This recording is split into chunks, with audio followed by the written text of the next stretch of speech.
In brief, I've been married to my wife for 11 years and we have 2 kids aged 11 and 9. She was unfaithful for 8 months, and I found out about it during the last 3 months. I didn't approach her until I had gathered proof, including video evidence, and had a separation agreement prepared by a reliable lawyer. This happened about 9 months ago, which I suppose is what's referred to as D-Day in this context. I waited for her to return home from being with her affair partner, and she was completely unaware that I had any knowledge of the situation. The moment she noticed me sitting at the table, she became very anxious. I asked her to take a seat because we needed to have a conversation. I had already shed all my tears by now and didn't really care anymore. I had already made up my mind about divorce from the very day I first learned about her affair. My wife sat down, looking extremely worried. Wife: You're scaring me. What's going on? Me: I'm not here to discuss your cheating. I know everything. I'm here to work on our separation and divorce. I placed my wedding ring on the folder containing the separation agreement and slid it in front of her. The wife started crying, begging, apologizing, and pleading. All the usual reactions. We didn't make any progress. I just rejected whatever she said. Wife: I love you. Me: You hurt me more than I've ever been hurt, and you sleep with other men because you love me so much. After a couple of hours, I suggest that she should stay at a hotel, and we can continue our discussion the next day. I let her know that if she doesn't sign the separation agreement, I will reveal her actions to everyone today. I understand it might be seen as signed under pressure, but at that moment, I just wanted it to be over. Eventually, she agrees to sign. She leaves, and I receive messages and calls throughout the night. I respond occasionally with short answers like, I won't read this message or talk to you until tomorrow afternoon. The following day, the seriousness of the situation seems to have sunk in for her. She pleads for another chance, suggesting marriage counseling and making promises to do whatever it takes. I inform her that I plan to file for divorce on Monday and that she has 90 days to convince me that ending the marriage is a mistake. I'm not sure why I offered that. Perhaps I was feeling vulnerable, as I had already decided to end things. Yet I gave in. On the next day, I've prepared a list of requirements for her, though I don't show it to her directly. I just inform her about the existence of the list and explain that unless she follows it, we will only communicate about the kids and the divorce will proceed without hesitation, with me revealing her actions to everyone. I also let her know that even if she complied perfectly, it didn't guarantee we wouldn't divorce. My trust in her was rock bottom, and my feelings of love were gone. The only reason I even considered working things out was for the sake of our kids. I didn't mean to express this, but once again I couldn't stick to my initial decision. The list included the following requirements. 1. She needed to create a detailed account of her actions with him, explaining how it began, what led her to justify her actions to both me and our children. If she tried to omit or gloss over anything, my efforts for reconciliation would end. 2. She had to grant me full access to her social media, phones, computer, her earnings, and bank statements.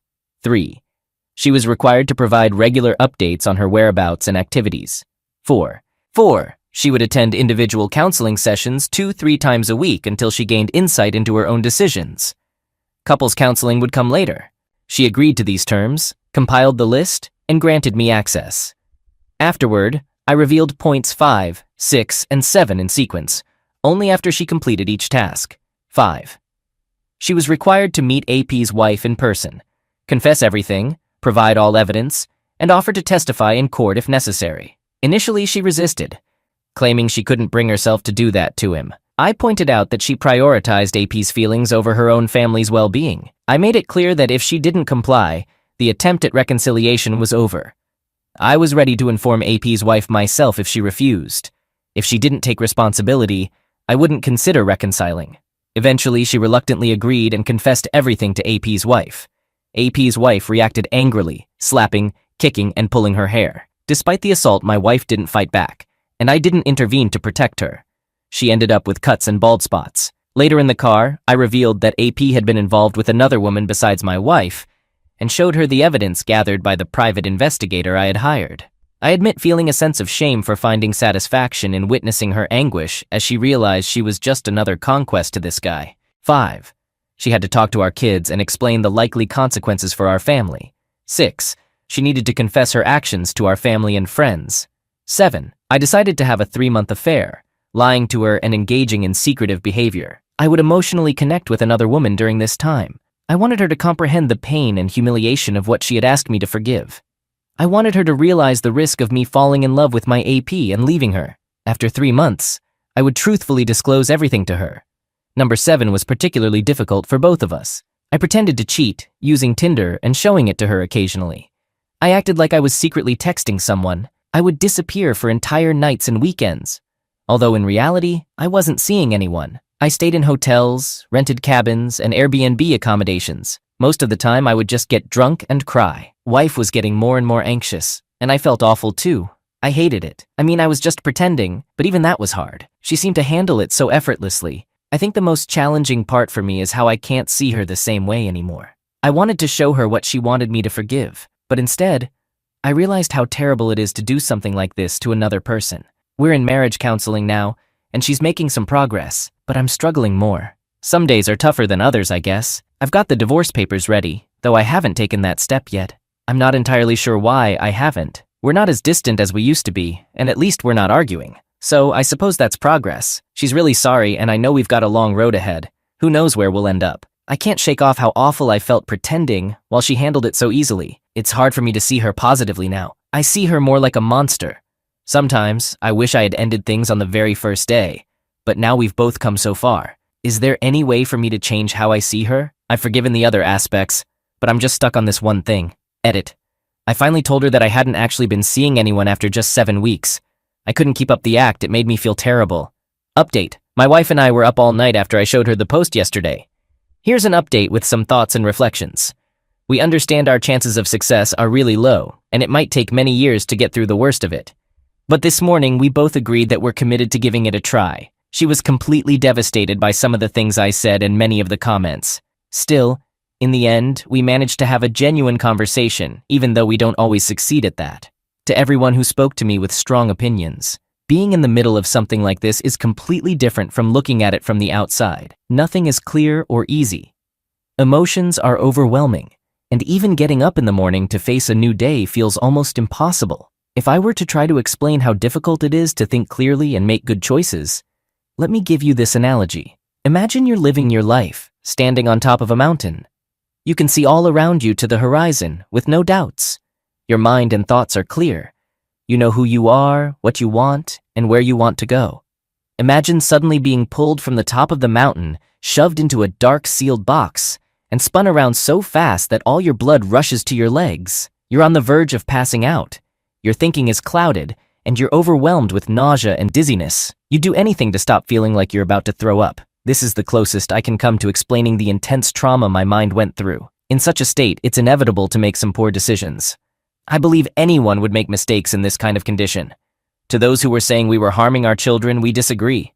We spoke to our kids, and they're actually thankful that we've been open with them and included them in our efforts. As my youngest put it, it's my family too. They have more faith in us than we do, and appreciate that we ask for their advice and thoughts. We've been careful to assure them that we won't let them be put in the middle. We've also made it clear that none of this is their responsibility or fault. They've expressed that they like being part of the process and supporting both of us.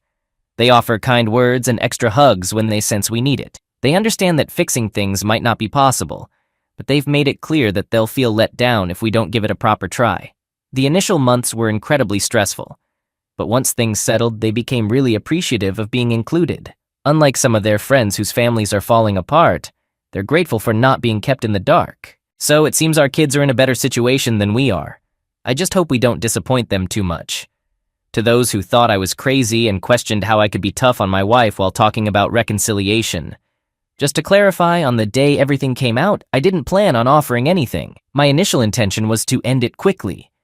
Even when she came back the next day, begging for a chance and offering anything, I still intended to end things, but in that moment, I couldn't go through with it. I couldn't walk away from her. I felt weak, ashamed, and angry. I wanted her to feel the pain I felt. But deep down, I still had feelings for her, even though I couldn't admit it or end things. After some reflection, I made the list and laid out my conditions. I never imagined she'd agree to the toughest terms. I didn't expect her to confess to the AP's wife, tell our kids, families, and friends, and I definitely didn't anticipate her standing by me during my pretend revenge affair. Honestly, I hoped she'd give up. but I also wanted her to experience some suffering. I believed her suffering would somehow make me feel better. It didn't. As she did everything I requested, I couldn't deny any longer that she was genuinely sincere, wanting to fix things, and deeply regretful for her actions. She's been putting her all into reconciling. Sadly, I haven't been doing the same. I've been looking for reasons to give up and walk away, or trying to push her into giving up and leaving. There were moments when I was terribly cruel, unleashing my anger on her. I admit, I can be intimidating. Remarkably, she's taken it all without making excuses. She doesn't try to defend herself, she just absorbs it. She told me she's never been afraid of me, but I'm not entirely convinced. She believes I'd never physically harm her, though I'm not so certain. There have been times when I've come close. I really hope I never, ever cross that line. I'm genuinely scared that I might cause serious harm or even destroy someone. For those who asked about her reasons for doing it, we've come to realize that she felt stuck and suffocated. Our life was too safe and predictable. After her best friend's death, she felt lost, and she became vulnerable to someone manipulative who knew exactly how to deceive her. Now she feels deceived and is struggling immensely to reconcile her choices with the person she believed she was. We've discovered that this was a pattern with her affair partner. He had been cheating on his wife with 2, 3 other women, even before they started dating. We also found out that he has 2 illegitimate sons.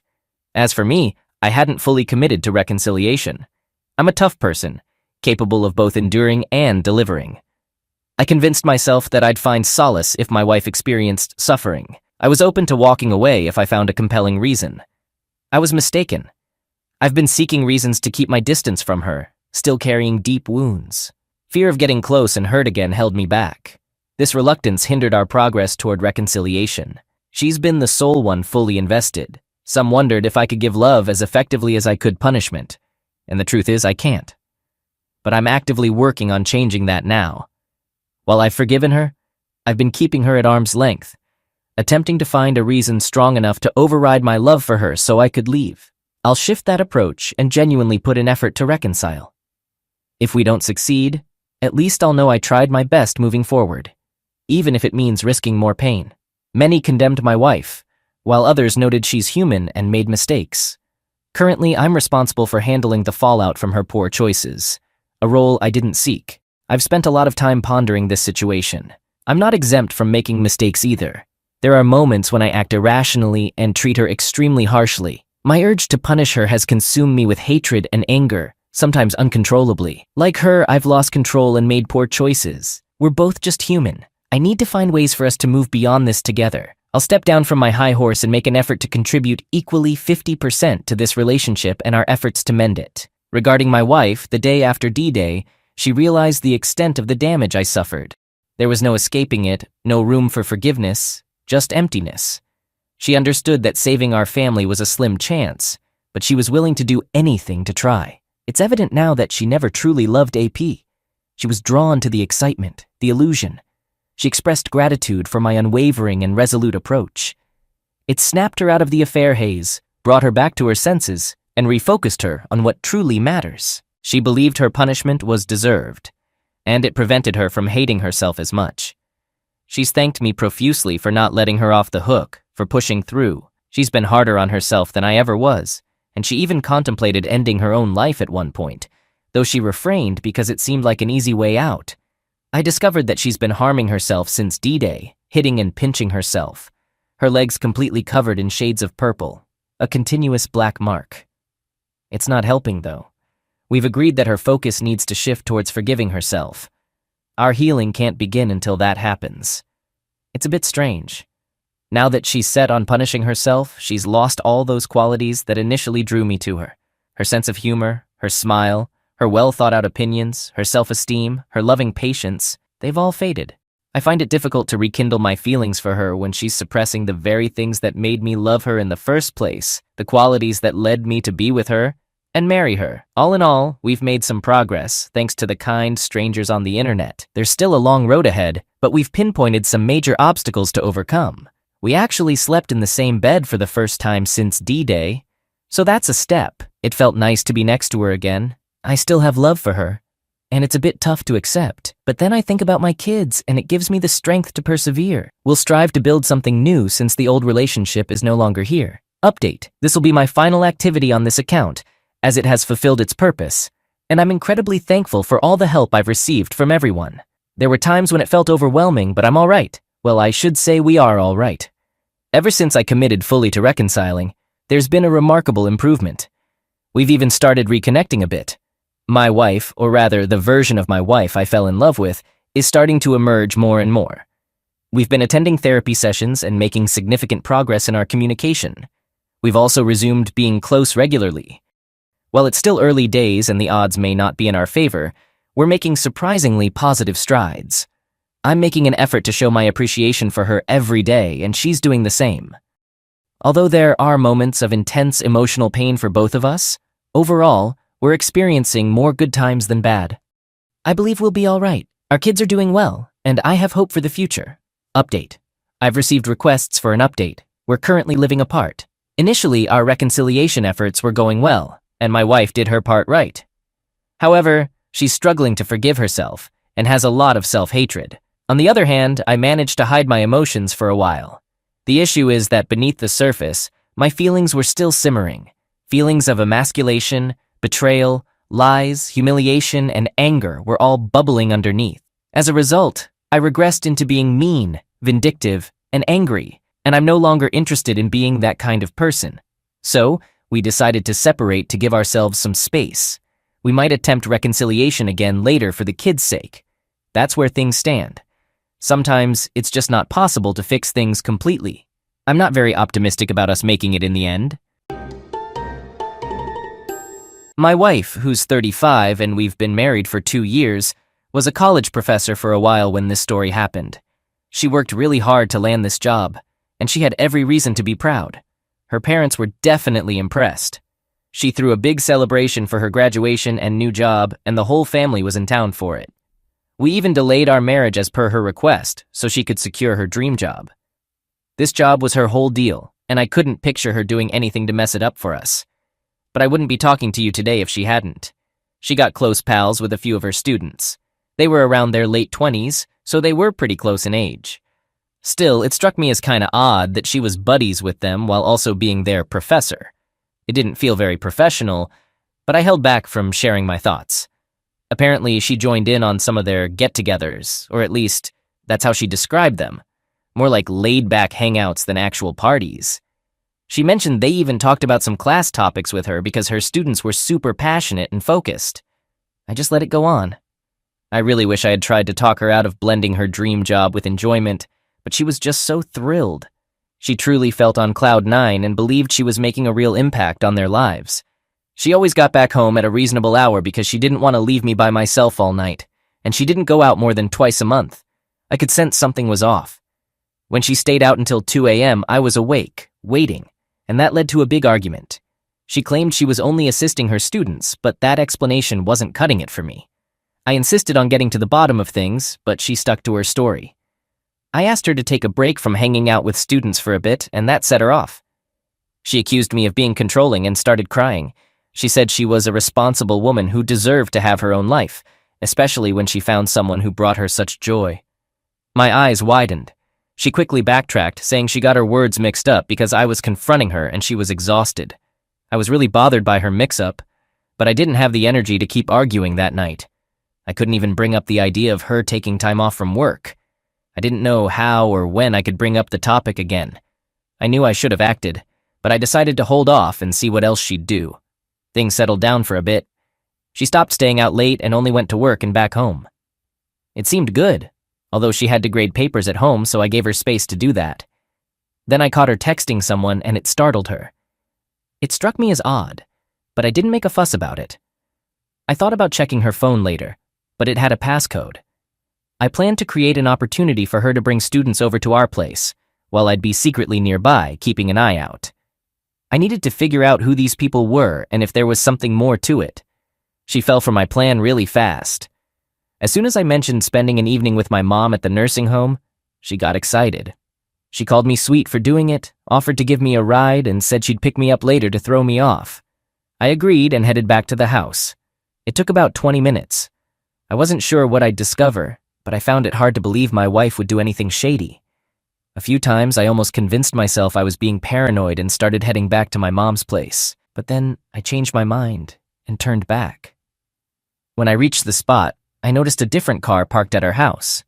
She thought she had all the time in the world to do her thing and then swing by to pick me up. Seeing that strange car got me all fired up, and I dashed to the front door. My hands were trembling as I unlocked it and saw the most unsettling sight I'd ever witnessed. My wife was getting close with her student, not even fully dressed yet. I quickly took a picture. You know, we're in a high-tech era nowadays. I had my phone out when I saw the unfamiliar car, so I could snap a photo of whatever my wife was up to, just in case things were innocent. I might have seemed like the crazy one. But now, the reality started to hit me as she began to react after getting dressed, and her student took off. She started yelling things I couldn't even catch, while my head felt like it was about to explode. All I could hear was my own heartbeat as I thought about how our marriage was done for, and the future I had envisioned with her was a false dream. Her career was in ruins. She'd never get another chance to teach at that school. The next school would want to know why she got the boot from this one. I snapped out of my daze and demanded to know why she risked everything she had worked so damn hard to build for one of her very first students. She just stared at me with a blank expression, then spilled that he had invited her to hang out and she hadn't thought anything bad would go down. I lost it and started yelling, telling her that something seriously messed up had indeed gone down. She brought him to our place and things got intimate. She started giving me the finger and shouting back, insisting it wasn't her fault and that I'd interrupted them, so it shouldn't even count. My jaw practically hit the floor.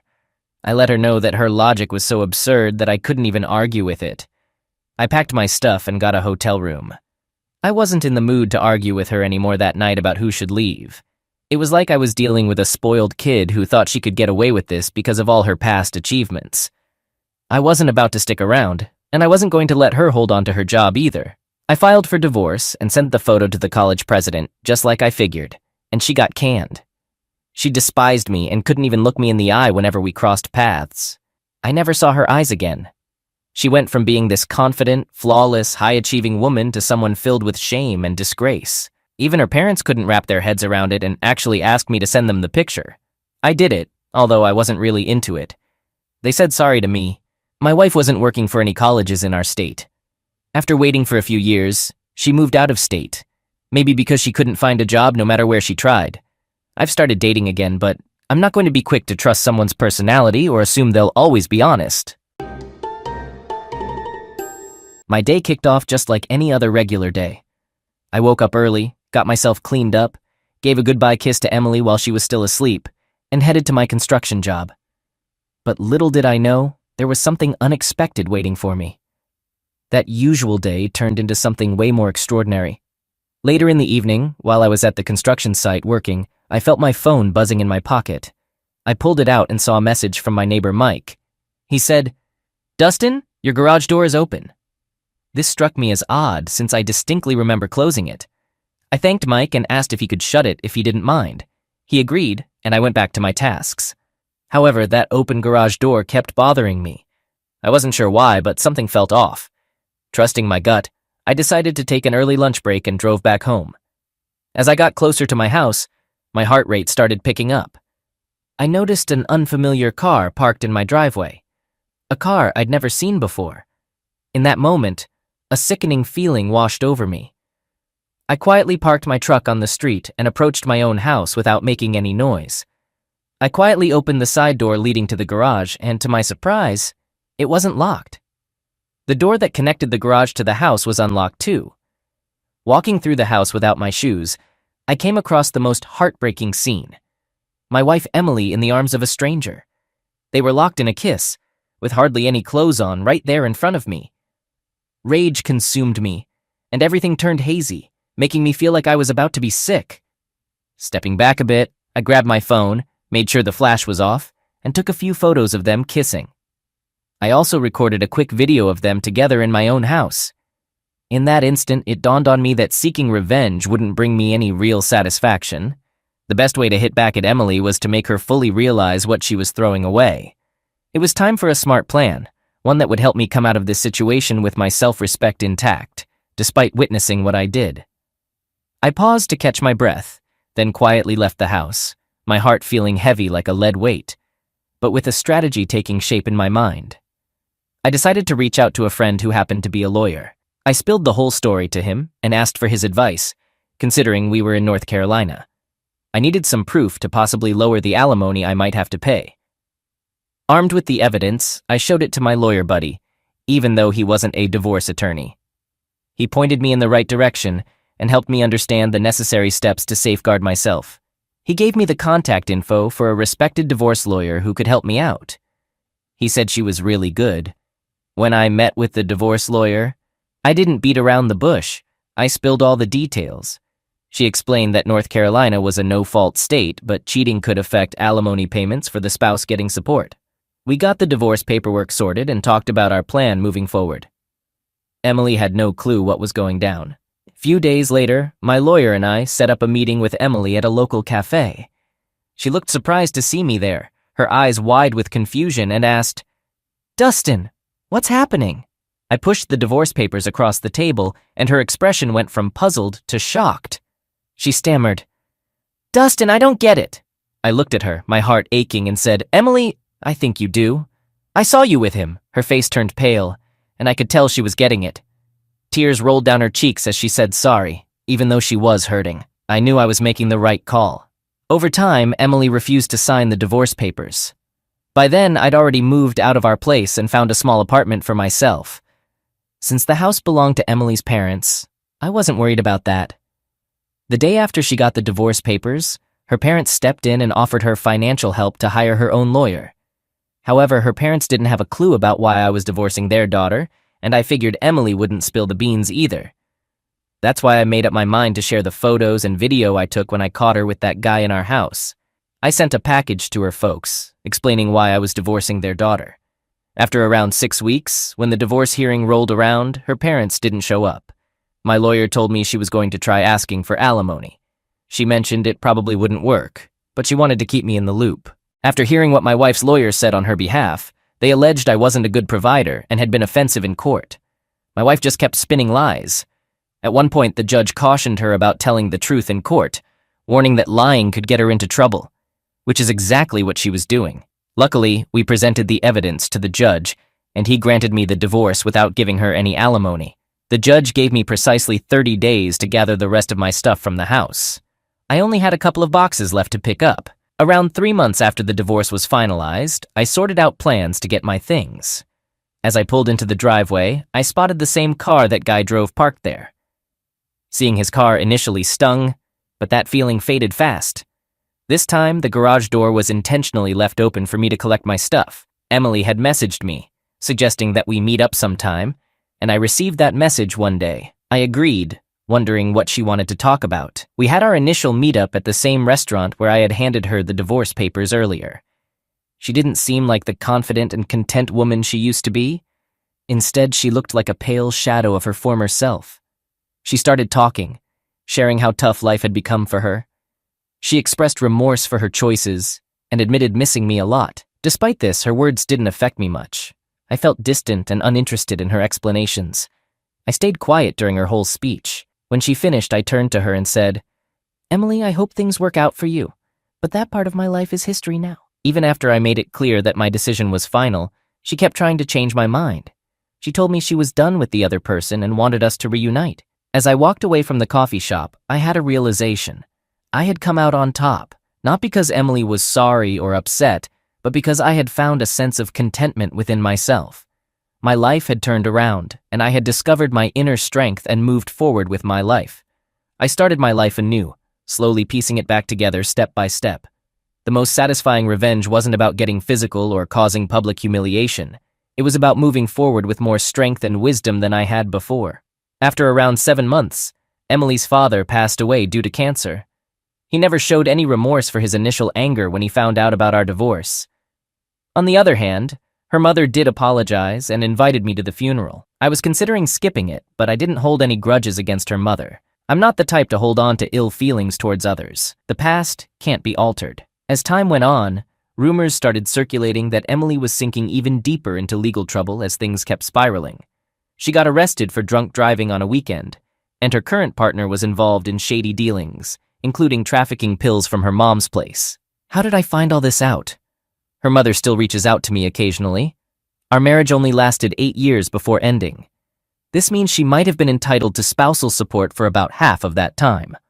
However, she went through with it anyway, and that had an impact on the outcome that was reached.